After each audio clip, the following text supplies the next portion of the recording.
TTD board member Bhanuprakash గారు మనతో ఉన్నారు. టీటీడీలో జరుగుతున్నటువంటి పరకామణి అంశంపై మాట్లాడి మరిన్ని విషయాలు తెలుసుకున్నాం. సార్ నమస్తే.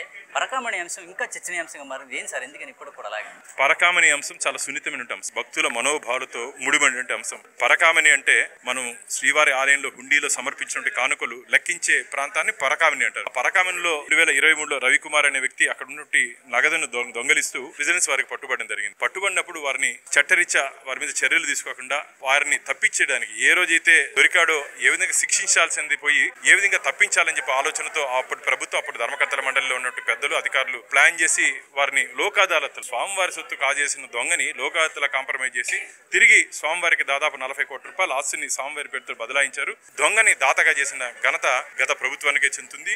థెఫ్ట్ ని గిఫ్ట్ గా చేసిన ఘనత కూడా గత ప్రభుత్వానికి జరుగుతుంది. ఈ రోజు హైకోర్టు ఏసీబీని సిబిసిఐడిని ఎంక్వైరీకి ఆర్డర్ చేసింది. ఈ రోజు కూడా తిరుపతిలో ఎంక్వైరీ జరుగుతోంది.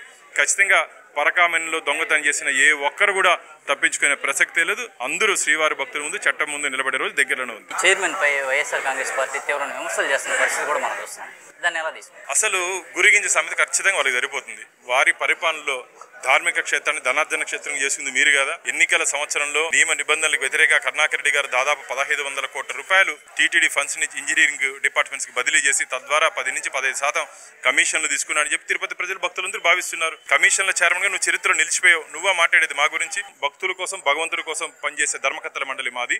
ఇట్లా ఉద్దేశపూర్వకంగా మా మీద మసుపూసే కార్యక్రమం చేస్తున్నారు. ప్రజలు కానీ భక్తులు కానీ ఎవరు దీన్ని నమ్మే పరిస్థితి లేదు. కల్తీ అంశం కూడా తీసుకుంటే విచారణ జరుగుతున్న పరిస్థితి అయితే ఉంది. ఇప్పుడు కల్తీ విషయంలో భక్తులకు ఉన్న సందేహాలు ఉన్నాయా?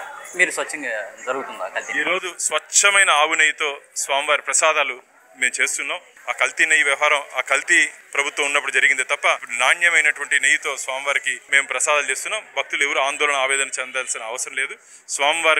స్వామివారి పట్ల ఇప్పుడున్నట్టు ధర్మకర్తల మండలి కానీ ఇప్పుడు ప్రభుత్వం కానీ ఎట్టి ఒక చిన్న అపచారం కూడా జరగకుండా వైఖానస ఆగమ పద్ధతిలో ఎటువంటి ఇబ్బందులు లేకుండా స్వామివారికి పూర్తి రక్షణ కవచంలో మేము ఉన్నాం. టీటీడీలో కొన్ని అంశాలపై గత ప్రభుత్వంపై మీరు పోరాటం చాలా విస్తృతంగా చేస్తున్న పరిస్థితి, మీ మీద ఏదైనా ఒత్తిడి జరుగుతుంది? ఖచ్చితంగా మీరు పురాణాల్లో గమనించినట్టయితే లోక కళ్యాణం కోసం యాగం చేస్తే రాక్షసులు యాగంలో మాంసం ముద్దలేశారంట.